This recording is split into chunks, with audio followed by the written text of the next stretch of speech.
everybody, Dave here again, and instead of a rocket build today, I'm going to look at rocket motors, specifically the spent ones. So you've gone out, you've built some rockets, you've launched them, and now you've got these casings. What do you do with them? Well, most people just throw them away, but you can actually use these as tools for other parts of rocketry. Now, for any of these things, the first thing we need to do is to clean out the soot and residue from these. And to do that, you can use a dowel, you could use a handle like from a hobby knife like this. I've got a little skewer here I'm going to use. And you want to do this, normally I just do this over a wastebasket. But here, for this sake, just go in here and you're just going to scrape off the burnt on residue that's found around in here. And you'll be able to feel it once you've got most of it off. Okay, and we can just kind of knock it out there. You see there's quite a bit of leftover junk.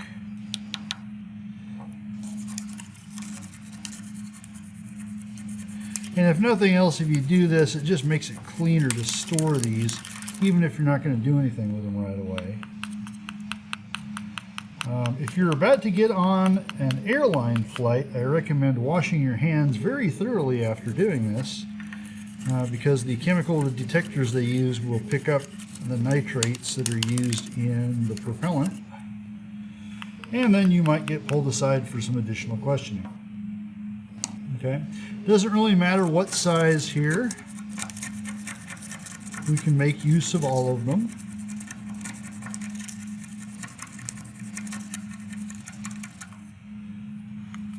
Okay, so that knocks that out.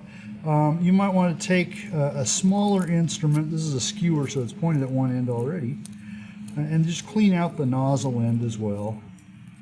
Again, just so there's nothing hanging in there.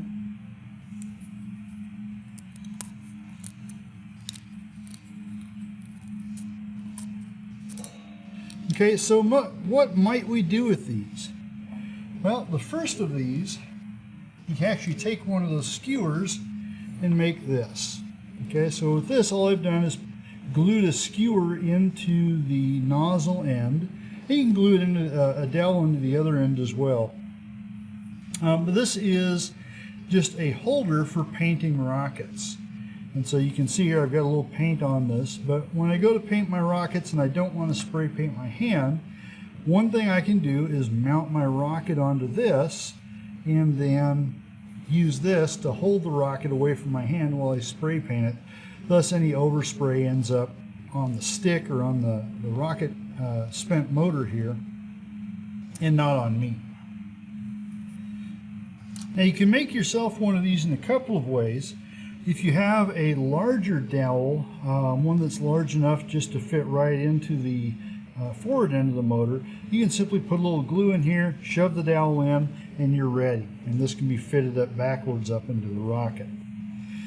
These ones I made in a little bit more complex fashion, not entirely so. But what I did was make it so that I could use the pointy end of a skewer here, and I'm going to stick that into the nozzle. And I need something up in this end for that to be glued onto. If I just glue it to the clay here, it may not stick as well, especially because I still have some soot and stuff in there that is going to help or prevent the glue from sticking well. So what I'm going to do in this case is I'm going to put a little bit of glue in here. Okay, just enough to fall down into the bottom. And then I'm going to just take a piece of tissue, toilet tissue or facial tissue, doesn't really matter which. And you don't need a big piece here, a square or two. All right, I'm going to tamp that down. And then I'm going to add just a little bit of glue on top of it.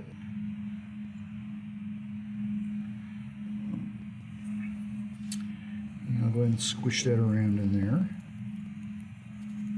So what I'm actually doing is saturating the top part of that tissue with the glue.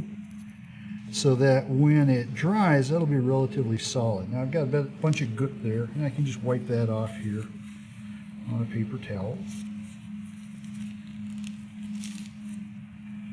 All right, and now down at the bottom, the glue I had put in initially is now kind of sticking out of the nozzle. I'm going to put on just a little bit more. There we go. And now I'm simply going to put my skewer in. And what it's doing here is now, instead of the pointy part just going into the air inside, it's becoming lodged into my glue-soaked tissue. And when this dries, that'll all be one nice solid mass. And if you want, you can kind of go through here and smooth out the glue all the way around, or you can just let it dry the way it is. Okay, and now I'm going to let this dry, and then when that's completely set up, it'll be ready to go and hold a rocket. Now you can make these relatively inexpensively. The bamboo skewers that I used here, I just picked up at a grocery store for, I think it was $1 for a package of about 50 of them. And that's going to be more than enough to make a whole bunch of these. Now, I don't recommend making them bigger than about a D-sized using these. In fact, this is a D-sized motor here, and rockets that are using these motors are going to get a bit too heavy to be stable with this type of a skewer. You'll probably want to use something that's got a bigger dowel to hold this, rather than these relatively small skewers. Okay, so if you want to make more robust D's or even E's and F's, I would suggest using a dowel that's at least 1/4 inch or higher. Okay, so that's one thing you can do with spent motors. Another thing you can do is make dummy motors. And these I use when I'm doing spin tests for stability. So when you actually tie a string to your rocket, find its center of gravity, and then spin it around your head to see if it's stable. To do that effectively, you need to have a motor installed so that the actual center of mass that you would find on takeoff is going to be the same. Now, I don't recommend using live motors for that, mainly because if you happen to bonk your rocket into something while you're spinning around, you might actually crack the propellant that's in the rocket. Instead, what I've done here is taken a spent casing, cleaned it out like before, and then I filled it with modeling clay. And if you go and look in this case, the Estes catalog, they have a data sheet for all of their rocket motors that will say what the total mass of the motor is, both full and empty.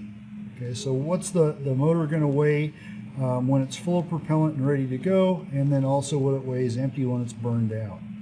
And so what I've done here is written on the motor how many grams it should weigh when it's full of propellant for that particular one. Now in this case, the motor casing I believe was for a B64, and I didn't have a C63 handy, but I needed a C63 motor to test, so I just rewrote it on here. The casings are all pretty much the same weight, and I just used an inexpensive digital balance like this one to simply weigh the motor, and then I added more modeling clay to it as I needed to reach the motor mass that was listed in the Estes catalog. And so I've actually made a whole bunch of these of different size for different types of engines, from A through D, and even the mini engines, the 13mm motors as well. Related to rocket motor uses are the uses for these spacers that often come in minimum diameter rocket kits. And so these smaller ones here, these fit into a BT-20 tube, and these came from Viking and Wizard kits made by Estes, and they're used to properly space the engine blocks up inside the tubes. So these are already meant to fit inside motor tubes, and they have the same diameter on the outside as an 18mm motor does. And so one thing you can do with these really easily is make yourself a really inexpensive, simple rocket stand by simply taking a piece of cardboard, and this is just a corrugated cardboard lid that I had laying around, putting a blob of glue on there and just popping this right into the center and letting it dry. You can do the same thing using a spent motor as well. Now the other thing you can do with these things is use them as tubing couplers.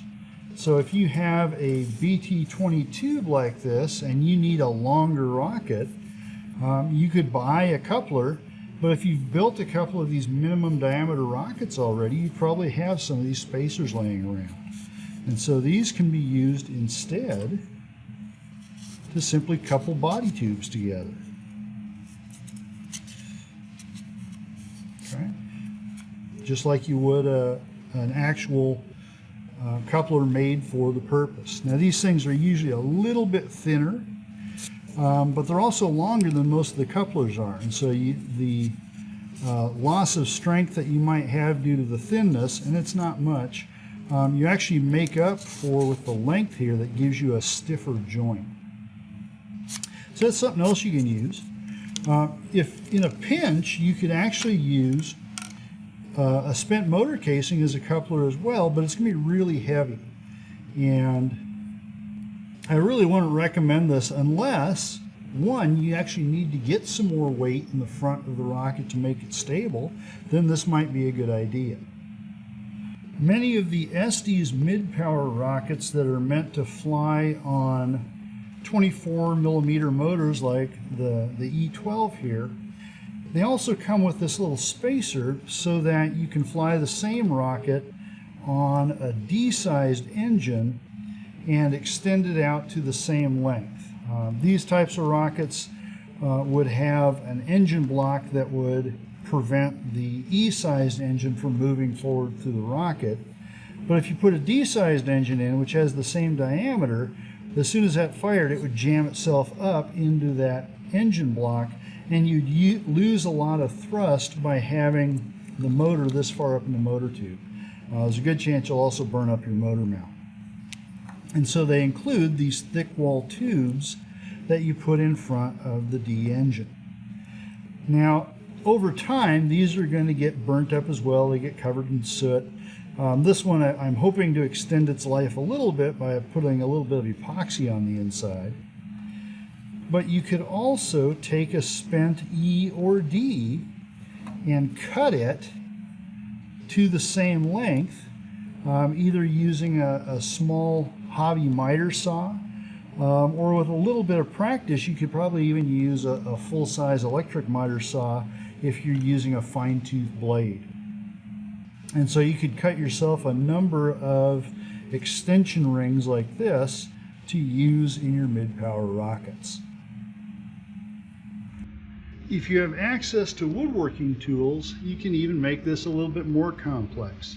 So in this case, instead of gluing an engine casing or a spacer to a piece of cardboard, I've taken a piece of hardwood here and used a spade bit to slightly countersink some holes here that are the same size as the motors, and then I simply glued those in. And so if I take these off, you can see that they all have spent casings on them. And I've also combined this with the dowel holder, and so not only can I use those for holding the rocket while I'm spray painting it, it also allows me to elevate the rocket off of the pad, giving me more room to put more rockets on my display here. And so I can have the various pieces. I don't know if I can get this all under the camera here. Okay, so I can actually have rockets angled outward or upward, and this allows more room. Okay. Really hard to get this all under the camera here. Let's see if I can elevate a bit more.